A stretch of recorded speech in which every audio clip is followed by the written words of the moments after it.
નમસ્કાર વિદ્યાર્થી મિત્રો, છેલ્લા લેક્ચરમાં આપણે IUPAC નામ જોયા હતા. એ પહેલા આપણે IUPAC નામ લખવા માટે જે નિયમો હતા એની ચર્ચા કરી હતી. છેલ્લા લેક્ચરમાં જે આપણે વાત કરી હતી કે તમને જે બંધારણીય સૂત્ર કે ખાલી સૂત્ર આપ્યું એનું IUPAC નામ આપણે લખતા હતા. હવે આજે જે આપણે વાત કરશું એ તમને જો IUPAC નામ આપેલું હોય તો એની ઉપરથી સૂત્ર કઈ રીતે લખી શકાય એની આજે આપણે ચર્ચા કરીશું. IUPAC નામ લખવા માટેના જે નિયમો છે એને હું જો તમને ફટાફટ શરૂમાં પહેલા યાદ દેવડાવી દઉં તો કે કેવી રીતની વાત હતી કે ધન આયન, ઋણ આયન અને તટસ્થ આયન હોય એટલે કે સવર્ગ આયન જે છે સવર્ગ સંયોજન છે એ કાં તો ધન હશે, ઋણ હશે અથવા તો તટસ્થ હશે. આ સવર્ગ સંયોજનની આગળ જો કોઈ તમને આયન આપેલો હોય તો એનું નામ આપણે IUPAC માં પહેલા લખવાનું અથવા તો જો એ સવર્ગ સંયોજનની પછી હોય તો એનું IUPAC માં નામ આપણે પછી લખવાનું. જો સવર્ગ સંયોજન ઋણ હોય તો ધાતુમાં એડ પ્રત્યય લાગે, જો લિગેન્ડ ઋણ હોય તો એમાં ઓ પ્રત્યય લાગે.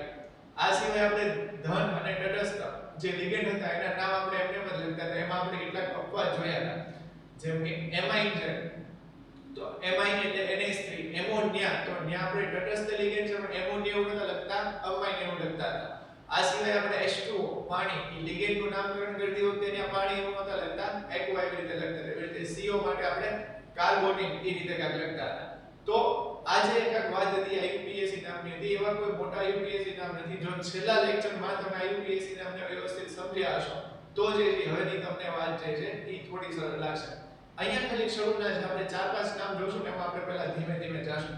એ 4-5 નામમાં તમને ગ્રીપ આવી જશે પછી હાઉ ઈઝી વસ્તુ છે. જેમ તમે બંધારણીય સૂત્રો ઉપરથી IUPAC નામ લખતા હતા એમ જ તમારે અહીંયા જો IUPAC નામ આપેલું હોય એની ઉપરથી તમારે બંધારણ લખવાનું થશે. હવે ખાસ તમે આ બાજુ જો તો પહેલું નામ તમને કંઈક આવી રીતે આપેલું છે કે ટેટ્રાઅમાઇન ડાયએક્વા કોબાલ્ટ 3 ક્લોરાઇડ. શરૂમાં આપણે પહેલા ધીમે ધીમે જાય. ખાસ એક વસ્તુ જો કે હવે અહીંયા તમને લખ્યું છે કોબાલ્ટ. આ કોબાલ્ટ લખ્યું છે એટલે એનો મતલબ એ કે ધન સવર્ગ આયન છે. બરાબર, ધન સવર્ગ આયન છે કેમ કે કોબાલ્ટ આપણને લખેલું છે. બીજી વસ્તુ કે અહીંયા તમે જો આ જે પ્રતિ આયન છે ને એ પ્રતિ આયન એટલે કે ઓક્સિડેશન આ જે એની પછી આપણને એક આયનનો ભાગ લીધેલો છે. જો અહીંયા તમને કહું તો આવી રીતે એક સંકીર્ણ સંયોજન હશે. બરાબર, આ સંકીર્ણ સંયોજન ને એની પછી જે છે એ ક્લોરાઇડ આપેલો હશે. આ ભાગ તમને શું દર્શાવે છે? ખાસ જો અહીંયા હું લાઈન કાઢું છું તો આ તમને ભાગ દર્શાવે છે ઓક્સિડેશન. અહીંયા મેં લખ્યું OR એટલે કે ઓક્સિડેશન. ડાયએક્વા, ડાયએક્વા એટલે એક્વા એટલે શું થયું તો કે H2O, H2O ને આપણે એક્વા એવું કહેતા હતા. તો ડાયએક્વા એટલે કે તમારી પાસે બે H2O છે જેનું આવી રીતે લખ્યું કે H2O2. આ સિવાય તમને એવું કીધું છે કે ટેટ્રાઅમાઇન. હવે અમાઇન હમણાં જ મેં શરૂમાં તમને કીધું કે આ બે અપવાદિત નામ છે H2O અને NH3. તો અહીંયા NH3 તમારી પાસે કેટલા છે? બે છે. આ બધાને તમારે પકડવાના છે. મેઈન હીરો રહી ગયો કે ધાતુ. ધન છે કઈ છે? કોબાલ્ટ આપણને ધાતુ આપેલી છે. તો આ બધી વસ્તુને પકડીને અહીંયા તમારે એક સવર્ગ સંયોજન છે એનું આખું બનાવવાનું છે. તો ખાસ પહેલા જોતા જાઓ. જે વસ્તુ અહીંયા ખાસ ધ્યાન રાખવાની છે એ છે કે અહીંયા જે તમને ઓક્સિડેશન આંક આપેલો છે એ ઓક્સિડેશન આંક પ્રમાણે બહારનો તમારે પ્રતિઆયન સેટ કરવાનો છે. પ્રતિઆયન સેટ કરવાનો છે એટલે કઈ રીતે? ખાસ ધ્યાનથી જો. અહીંયા મેં લખ્યું છે ક્લોરાઇડ. બરાબર છે. આપણે IUPAC નામ લખતા હતા ને એમાં આપણે કાંક એક નામ આવી રીતે જોયું કે K4Fe CN6. આનું જ્યારે આપણે IUPAC નામકરણ કરતા હતા ત્યારે આપણે એવું લખતા હતા કે પોટેશિયમ હેક્સાસાયનોફેરેટ. બરાબર, અહીંયા જો કે 4 પોટેશિયમ છે તો આપણે એવું નતા લખતા કે ટેટ્રા પોટેશિયમ, ખાલી આપણે લખતા હતા પોટેશિયમ. એટલે હું જે તમને કહેવા માંગુ છું એયાથી તમને લાગણી પહોંચે ને કે જે પ્રતિ આયન છે એની જેટલી સંખ્યા છે ને એ આપણે દર્શાવતા નથી, ખાલી એટલું લખીએ છીએ કે પોટેશિયમ કે ક્લોરાઇડ. હવે અહીંયા એક વસ્તુ લખતો જાવ. ખાસ જો કે પહેલા મેં લખ્યું કોબાલ્ટ તો અહીંયા આવશે CO. બરાબર, કોબાલ્ટ. એની પછી તમે જુઓ ટેટ્રાઅમાઇન ડાય. અહીંયા હવે એવો કોઈ નિયમ નથી આનો કે પહેલા ટેટ્રાઅમાઇન છે તો અહીંયા તમે આવી રીતે લખો કે NH3 4. અહીંયા 4 લીધા છે.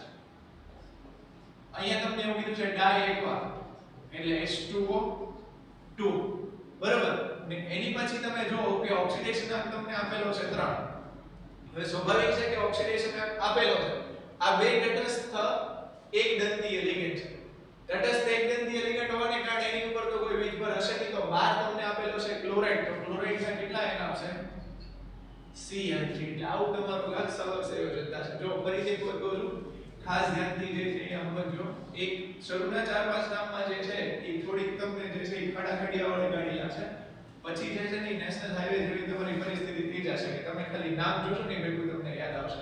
પહેલા જો એક એક વસ્તુ લખતો જાવ છું. આ સંકીર્ણ સંયોજન, અહીંયા મારે લખવાનું છે કોબાલ્ટ એટલે CO, એની પછી ટેટ્રા અમાઇન એટલે NH3 એની પછી H2O2. હવે જો પહેલા ચેક કરી લો કે CO એટલે જે છે કોબાલ્ટ, ટેટ્રા એટલે કે 4, અમાઇન, ડાઈ એક્વા એટલે કે H2. આ ઓક્સિડેશન આંક તમને આપેલો છે, પણ આ કોઈની તો સંયોજકતા ગણાશે નહીં, ખાલી ફક્ત આનો વીજભાર તમને આપેલો છે. તો એ વીજભાર આપેલો હોવાને કારણે અહીંયા કાંક આવી રીતે થશે Cl3. બરાબર, એટલે આ જે છે એ આપણું સવર્ગ સંયોજન છે, એ પહેલું સવર્ગ સંયોજન કાંક આવી રીતનું થશે. અહીંયા તમે એનો સવર્ગાંક જો તો તમને સવર્ગાંક કેટલો જોવા મળશે, તો કે સવર્ગાંક હશે 6. સવર્ગાંક જે છે એ કેટલો જોવા મળશે તમને 6 જોવા મળશે, કેમ કે આ 4 અને 2. હવે એની પછીનું જો નિકલેટ, પોટેશિયમ ટેટ્રા સાયનાઇડ ઓફ નિકલેટ.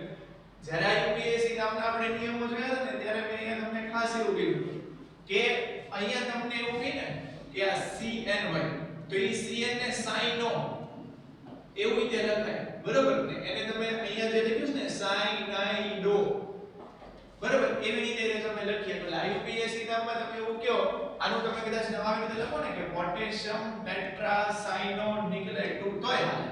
અને જો તમે એવી રીતે લખો કે પોટેશિયમ ટેટ્રા સાયનાઇડો નિકલેટ 2 તોય હાલે, બરોબર. એક એનું મેઈન નામ એના ભાઈ જે પાડેલું છે મેં એના ભાઈબંધ નામ પાડેલું છે, એવી રીતે કાંઈક હશે. એમાં આપણે ટૂંકમાં પડવાનું નથી, પણ બે નામ અહીંયા તમે લખી શકો. હવે અહીંયા તમે જો કે આ તો ખબર પડી ગઈ, પણ અહીંયા આવ્યું નિકલેટ.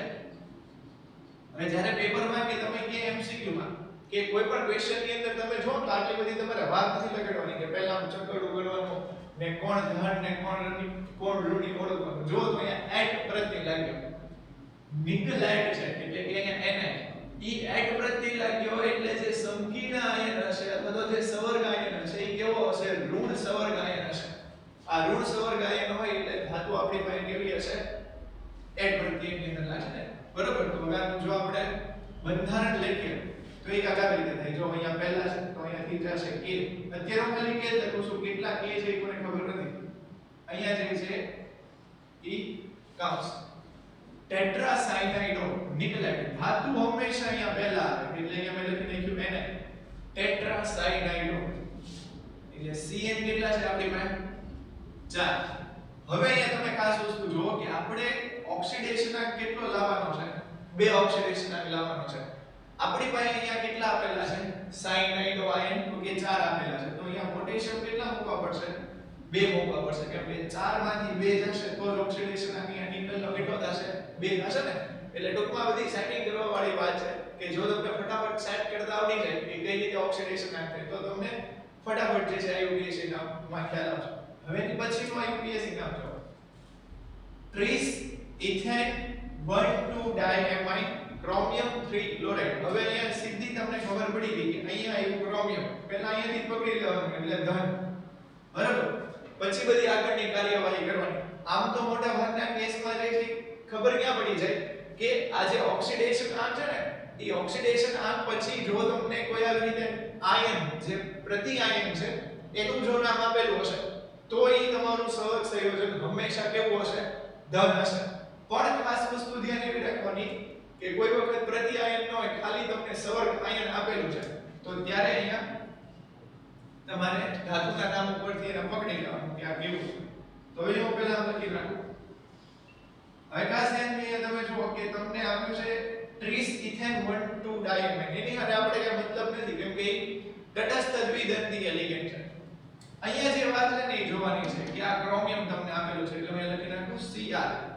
ટ્રીસ એટલે 3, ઇથેન 1,2 ડાયમાઇન. મેં તમને વાત કરી છે ને કે આ જે કાર્બનિક સંયોજનનું જ્યારે તમે નામકરણ કરો ત્યારે ડાયટ્રાઈ કે ટેટ્રા નહીં લાગે, ત્યારે અહીંયા લાગશે 20 30, બરોબર. એવી રીતે તમારે કાર્બનિક સંયોજન માટે અહીંયા 20 કે 30 લગાડવાનું થાય.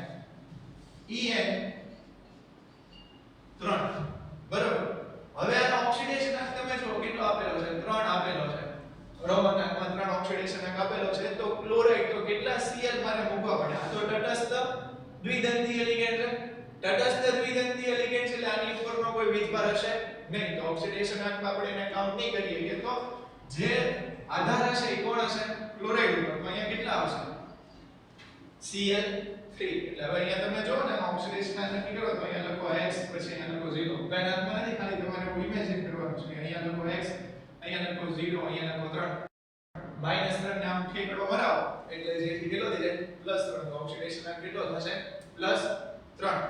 હવે ફરીથી એક વખત અહીંયા જો કે તમને કોઈ એવું પૂછે કે આનો સવર્ગાંક કેટલો છે? આવા MCQ તમને પૂછાય બરોબર કે અહીંયા તમને આવી રીતે એક સવર્ગાંક આપેલો એમાંથી તમને નીચે અલગ અલગ MCQ માં વિકલ્પ એવી રીતે આપેલા કે ઓક્સિડેશન આંક અને એની જે સંયોજકતા છે બરોબર. ઓક્સિડેશન આંક ને સંયોજકતા નહીં પણ તમને એવું પૂછે ઓક્સિડેશન આંક અને સવર્ગાંક કેટલો થાય તો ત્યાં તમારે ખાસ જોવું પડશે. તો અહીંયા તમે જો આ દ્વિદંતીય લિગેન્ડ છે. એક લિગેન્ડ એક En જે છે એ કેટલા ઇલેક્ટ્રોન યુગ્મનું દાન કરે? 2. તો અહીંયા તમને કેટલા આપેલા છે? 3. એટલે સવર્ગાંક કેટલું થશે? 6. ઘણાને એવું થતું હશે કે આ કેમ હજી આવું શીખવાડે છે, પણ જે ડીમ લાઈટ જે લોકોને થાય છે ને એ લોકો માટે ખાસ એક ભૂલી ન જાય કે મને અહીંયા કેટલો સવર્ગાંક થશે? 6 સવર્ગાંક થશે. હવે નીચે છે આપણે એટલે કે બોર્ડમાં અહીંયા જો ડાઇક્લોરો 20 ઇથેન 1,2 ડાયમાઇન પ્લેટિનિયમ 4 નાઇટ્રેટ. હવે અહીંયા આગળ તમને પ્લેટિનિયમ આપેલું છે પણ હું એવું બધું જોઉં જ નહીં, ખાલી અહીંયા મને ઓક્સિડેશન આંક જે આપેલો છે ને પછી પ્રતિ આયન એટલે કે કોઈ આયનનું નામ આપેલું છે એટલે મારી પાસે જે સવર્ગ આયન હશે કે જે સવર્ગ સંયોજન હશે ઈ કેવું હશે? તો કે ધન. એટલે આવી રીતે હું લખી નાખું કે આ પહેલા આ જે છે કોન્સ દોરી નાખ્યું. હવે એની પછી તમે જો કે પ્લેટિનિયમ એટલે Pd જે તમને મળતી સ્કૂલમાં ડાઇક્લોરો 20. હવે ડાઇક્લોરો 20 અહીંયા તમને ખાસ શું જો ડાઇક્લોરો એટલે Cl2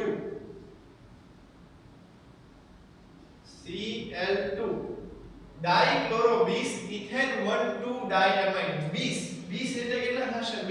તો કે En 2 બરાબર. એટલે અહીંયા ખાસ જો તમે ડાઇક્લોરો 20 ઇથેન 1,2 ડાયમાઇન પ્લેટિનિયમ 4 નાઇટ્રેટ. હવે અહીંયા વસ્તુ જોવાની છે કે તમને એવું કીધું છે કે નાઇટ્રેટ બરાબર.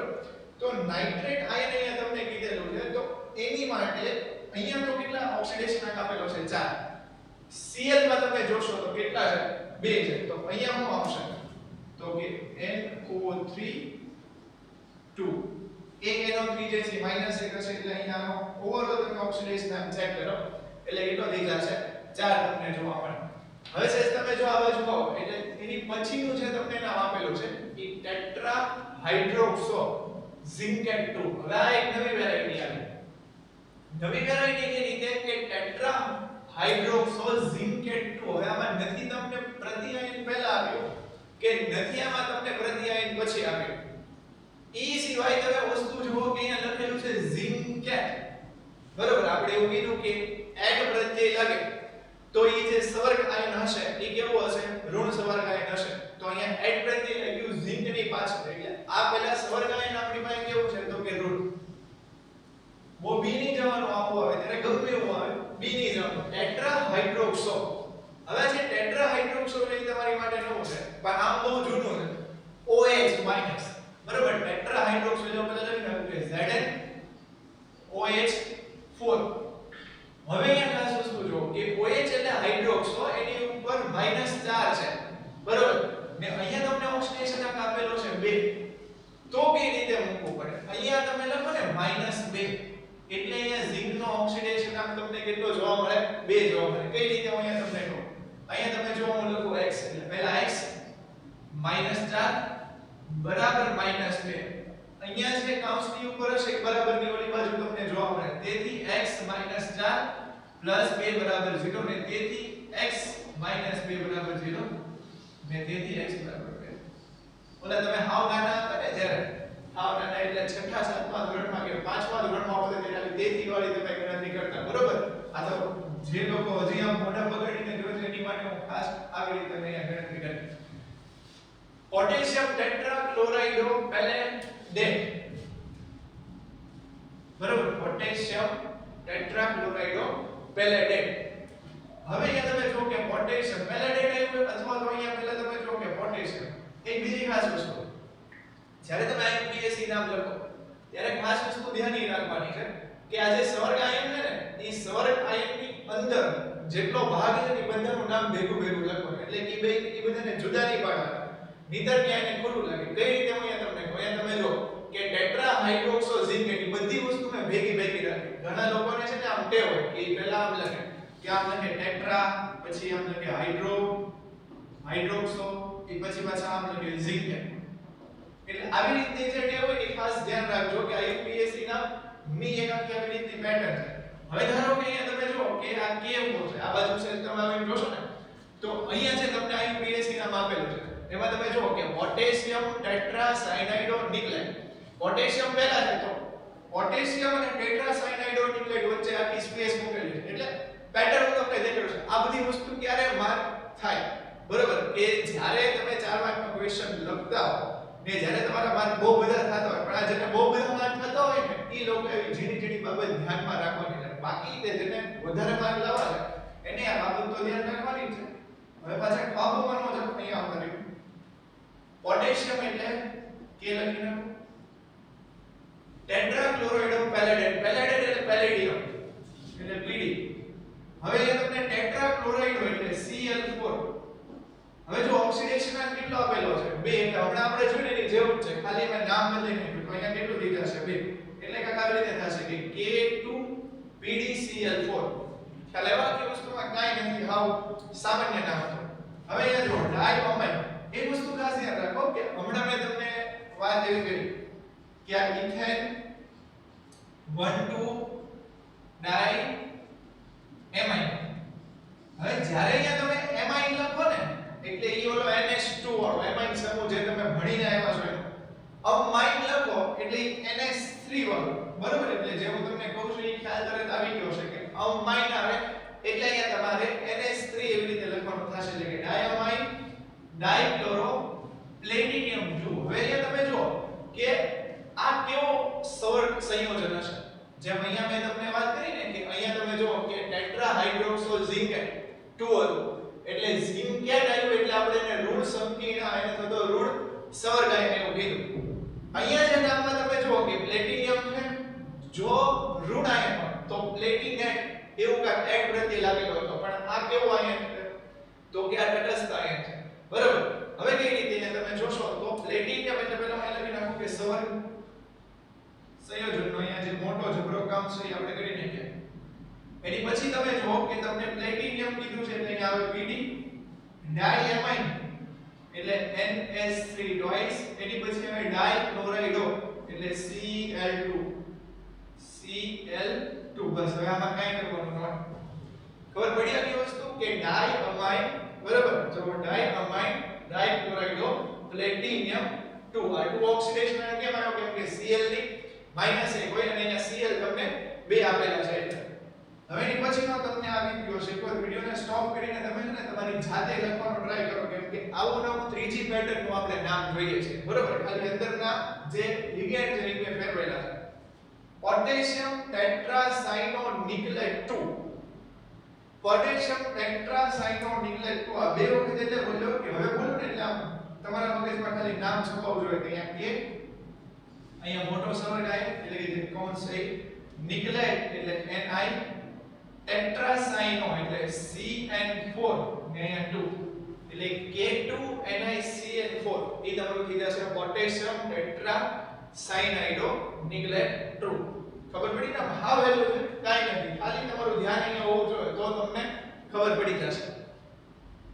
પોટેશિયમ ટ્રાઇઓક્ઝેલેટો ક્રોમેટ, બરોબર. હવે અહીંયા જો ક્રોમેટ આવ્યો, ક્રોમેટ આવ્યો એટલે એનો મતલબ એમ કે આ જે સવર્ગ સંયોજન હશે એ સવર્ગ સંયોજન કેવું હશે, ઋણ હશે.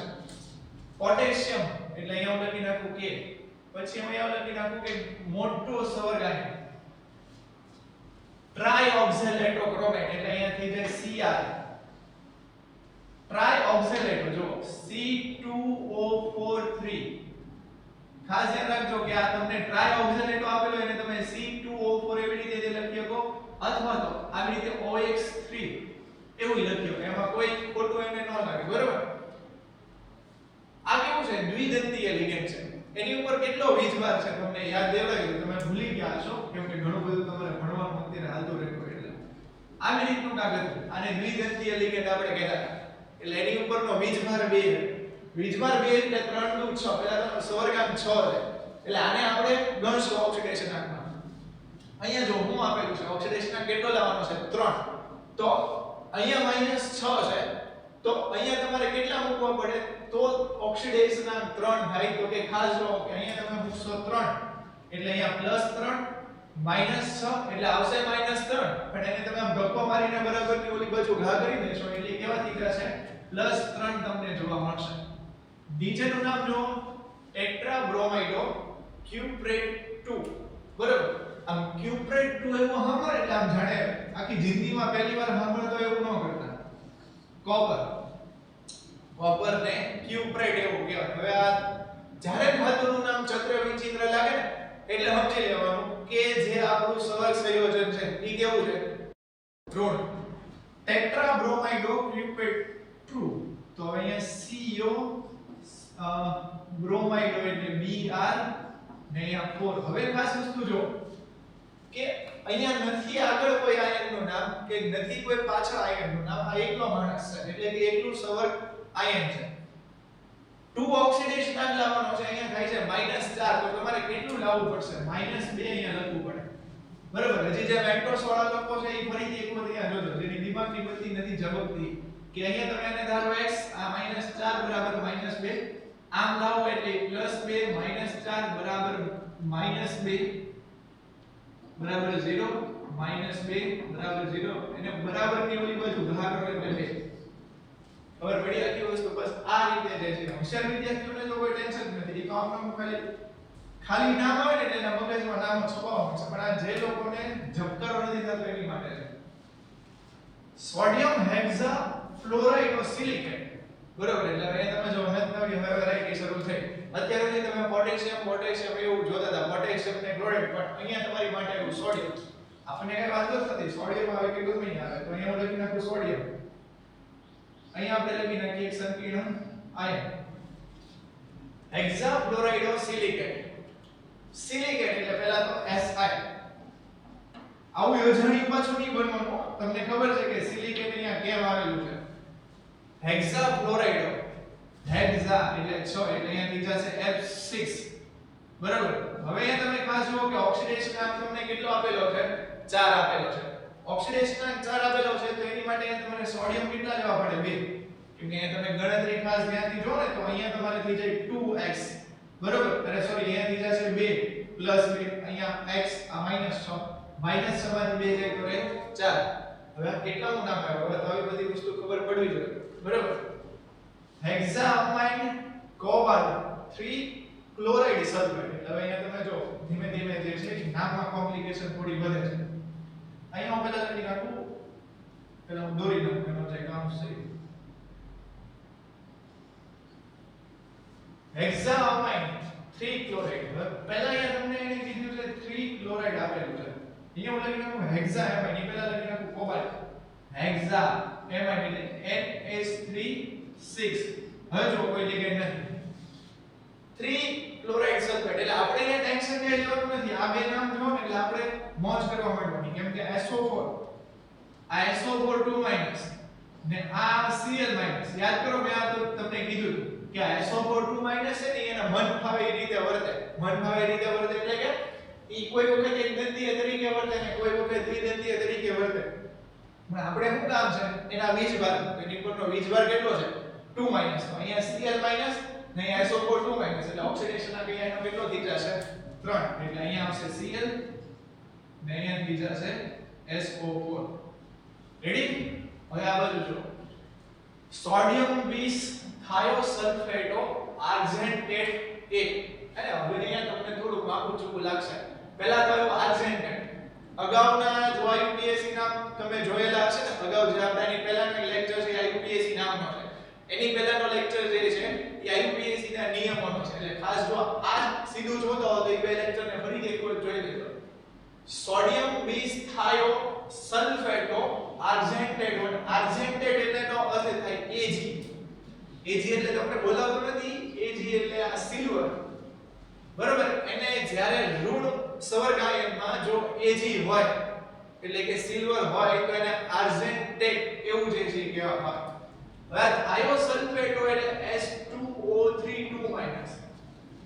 થાયોસલ્ફેટો એટલે શું થઈ જશે H2O3 સોડિયમ બીસ થાયોસલ્ફેટો આર્જેન્ટેટ 1 હવે અહીંયા મજા આવશે જેમ પહેલા લખતા હશે ને એ ખાસ એનું સાચું પડ્યું ઈ નામ કે નહીં એ ખાસ જોજો સોડિયમ અહીંયા હું લખી નાખું પહેલા સોડિયમ એની પછી અહીંયા તમે જુઓ કે બીસ થાયોસલ્ફેટો આર્જેન્ટેટ એટલે મેં તમને કીધું કે Ag કેવા છે Ag H2O3 બીસ એટલે 2 હવે અહીંયા કઈ લખવાનું કેવી રીતે થાય કે આ જે H2O3 છે ને એની ઉપર -2 નો વીજભાર હોય હમણાં મેં લખ્યું હશે જો ન લખ્યું હોય તો તમને કીધું કે H2O3 ની ઉપર -2 નો વીજભાર હોય ઓક્સિડેશન આ ને અમારે કરવાનો છે 1 તો આ 2 ગુણે 4 તો થયા જો આ છે એક દંતી એલિમેન્ટ બરોબર મટીરીયલ ની અંદર તમને આપેલું છે આખું એક કોષ્ટક એમાં તમને લખેલું છે કે H2O3 છે એક દંતી એલિમેન્ટ પણ એની ઉપરનો વીજભાર -2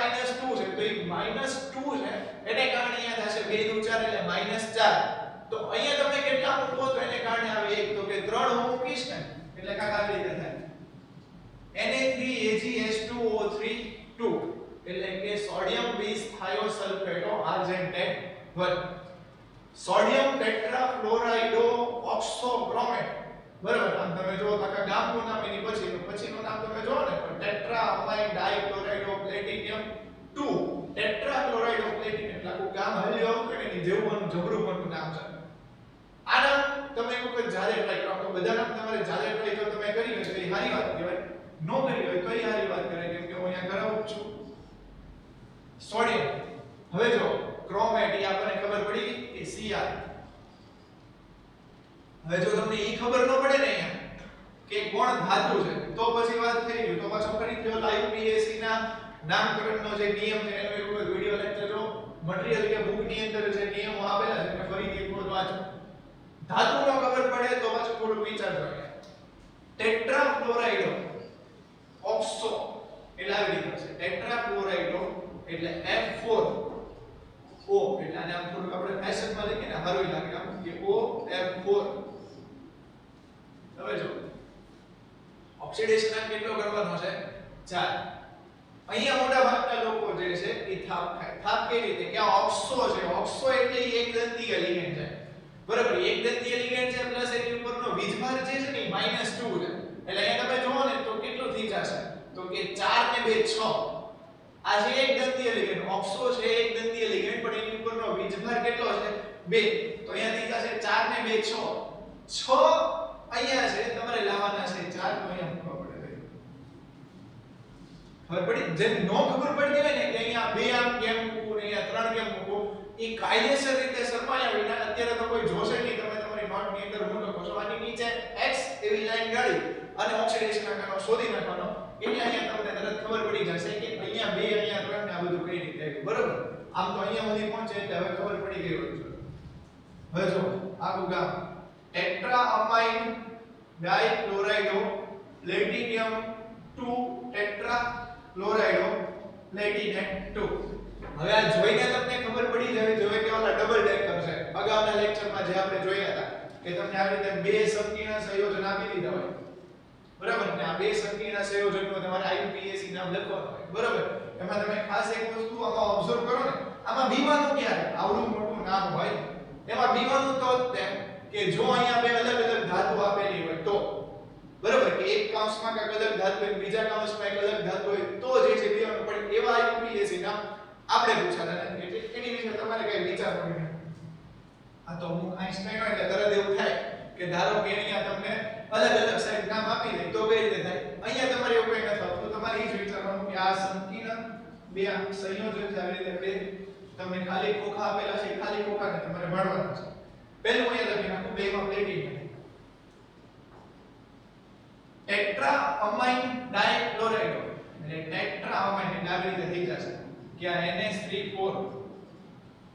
ડાઇક્લોરાઇડો એટલે Cl2 એટલે વસ્તુ ખ્યાલ આવી ટેટ્રા એમાઇન ડાઇક્લોરાઇડ એટલે ઉપર હરખી રીતે લખું છું એવી રીતે ન જો તમારી હમો આ તો ખાલી તમને રફ માં દેખાડું છું ટેટ્રા ક્લોરાઇડ ઓફ પ્લેટિનમ એટલે Cl4 આની આગની વાત તમે જો કે ઓક્સિડેશન આંક તમારે કેટલો લાવવાનો છે તો કે બે ઓક્સિડેશન આંક લાવવાનો છે તો બે ઓક્સિડેશન આંક લાવવા માટે અહીંયા તમે જો કે કેટલું થશે આને ધારી લો તમે x બરાબર tetra amine dichloride of platinum 2 tetra chloride of platinate 2 એટલે અહીંયા તમે જો આ ધારી લો x આ ધારી લો x એટલે અહીંયા કેટલું થઈ ગયું 2x અહીંયા કેટલું છે -2 -4 બરાબર 0 એટલે 6 -6 બરાબર 0 એટલે 2x એટલે અહીંયાનો ઓક્સિડેશન આંક જે છે આવશે 3 એટલે ખાસ એક વસ્તુ અહીંયા જોઈ લેજો કે અહીંયા ખાલી આટલો ફેરફાર કરી નાખજો કે 3 અહીંયા તમને આપેલું છે એટલે બધું હવે રાખી જે છે પડી બરાબર એટલે ખાલી એક લાઈન જે છે એ નોંધી કરી એટલે આનું કાંક નામ આવી રીતે થશે કે અહીંયા પ્લેટિનિયમ પછી ટેટ્રા એમાઇન NH3 ડાઇક્લોરાઇડ એટલે Cl2 પછી અહીંયા તમે જો કે ટેટ્રા ક્લોરાઇડ ઓફ પ્લેટિનેટ એટલે અહીંયા Pd નાખું ને Cl4 આવું કામ જે છે એ સવર સંયોજકતા છે તો તમે જો કે પ્લેટિનેટ કેમ એવું હવે એ બધી વસ્તુ તમને ખબર પડી જવી જોઈએ કે આ બે સંકીર્ણ આયન એટલે કે જે સંયોજનો છે એમાં આ ધન છે અને આ ઋણ છે એટલે આનું પહેલા તમે નામ જોવો તો ખાલી પ્લેટિનિયમ ને જ્યારે આનું તમે નામ જોશો તેમાં આવશે પ્લેટિનેટ રેડી એની પછીનું નામ જો ડાઈ અમાઇન સિલ્વર 2 ક્લોરાઇડ હવે આખા ગામ ને આપણે જો અહીંયા સુધીમાં તમે ધ્યાનથી જોયું આજુબાજુ ડાબોડે નોમાં આવતો ડાઈ અમાઇન સિલ્વર સિલ્વર એટલે અહીંયા તમને કીધું છે Ag ડાઈ અમાઇન એટલે ત્રીજા છે NH3 ટ્વાઇસ ક્લોરાઇડ બરોબર હવે આનું તો કઈ વહીવટ જ નહીં થાય કેમ કે આ તટસ્થ છે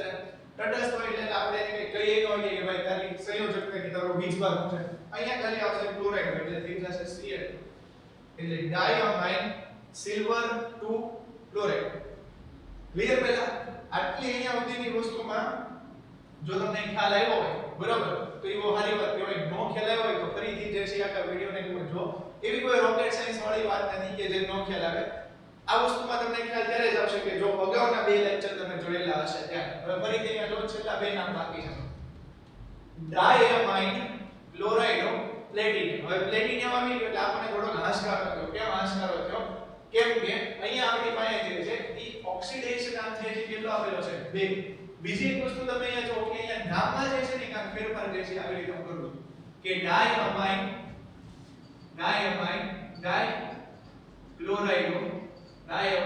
ડાઇક્લોરાઇડ પ્લેટિનિયમ 2 બરાબર અહીંયા તમે જુઓ તો ડાઇઅમાઇન તમને આપેલું છે બહુ ડાયરેક્ટ અહીંયા લોકો વાતો કરે છે એટલે અહીંયા Pd અમાઇન એટલે NH3 અહીંયા ડાઈ અને પ્લેટિનિયમ એટલે અહીંયા Cl2 ડાઈ હવે આ તટસ્થ લિગેન્ડ છે ને ઓક્સિડેશન આંક તમે આનો ચેક કરો તો તમને બે જોવા મળે Pd NH3 twice Cl2 twice એટલે અહીંયા નામ થઈ જશે ડાઇઅમાઇન ડાઇક્લોરાઇડ ઓફ પ્લેટિનિયમ 2 એની પછી જો પાછી આ કહાની આવી ડબલ ટેકર વાળી કે હેક્સાઅમાઇન ક્રોમિયમ ટ્રાઇઓક્ઝેલેટો કોબાલ્ટેટ હવે જો આ નામ તમને આવડે ને એટલે તમારે એવું માની લેવાનું કે તમને યુપીએસસી નામમાં ખબર પડી ગઈ હશે પણ એની માટે પહેલા તમારે જાતે લખવું પડે દર વખતે મારી આશાએ હાલવું જોઈએ નહીં અહીંયા આપણે આમ લખી નાખો હેક્સાઅમાઇન ક્રોમિયમ એટલે તમે લખી નાખો પહેલા Cl હેક્સાઅમાઇન એટલે NH3 6 ટ્રાઇઓક્ઝેલેટો કોબાલ્ટેટ હવે જો ટ્રાઇઓક્ઝેલેટો કોબાલ્ટેટ એટલે Cu બરોબર એટલે અહીંયા તમે ખાસ જો અહીંયા જે છે એ આવશે કોબાલ્ટ બરોબર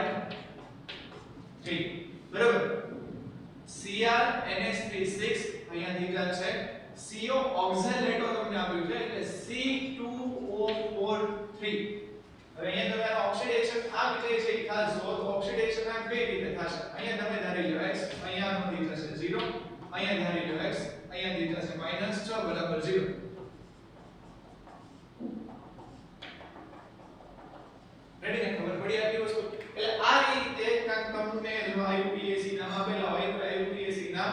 ના જે તમારે અણુસૂત્ર કે બંધારણીય સૂત્ર આવી રીતે બનાવવાના થશે. એટલે ફરીથી જો કે હેક્ઝામાઇન તમને આપેલું છે, હેક્ઝામાઇન ટોબાઇન 3, પછી અહીંયા તમને પૂછે ટ્રાય ઓક્ઝેલેટો, ઓક્ઝેલેટ એટલે એનો મતલબ શું થયું? C2O4 3 CO કોબાલ્ટ તેનો ઓક્સિડેશન આંતરિક થશે. રેડી? તો આ જે આખી વાત હતી એ આપણે IUPAC નામની જે છે પહેલા આપણે જોયા IUPAC નામના નિયમો, ત્યારબાદ આપણે જોયા કે IUPAC નામ કઈ રીતે લખાય ને આ જે નામકરણ હતું કે તમને જો કોઈ IUPAC નામ આપેલ હોય તો એની ઉપરથી બંધારણ કઈ રીતે લખાય એની આપણે વાત કરી. અત્યાર સુધીના જો આપણે ચેપ્ટરની વાત કરીએ તો આપણે મુખ્ય પહેલા જોયું કે સવર્ગ સંયોજન કોને કહેવાય. એ સવર્ગ સંયોજનમાં આપણે એક ટર્મિનોલોજી જોઈ કે સવર્ગાંક શું છે, લિગેન્ડ શું છે, લિગેન્ડના પ્રકાર ને એવી બધી વાત જોઈ. હવે જે છે અહીંયાથી આપણે આ ચેપ્ટર જે છે એનો મુખ્ય ભાગ જે છે શરૂ કરશું. અત્યાર સુધી તમે જોવો ને કે બેઝ રેડી થતો હતો કે સવર્ગાંક શું છે, પછી લિગેન્ડના પ્રકાર કેટલા છે, IUPAC નામ કેવી રીતે લખાય.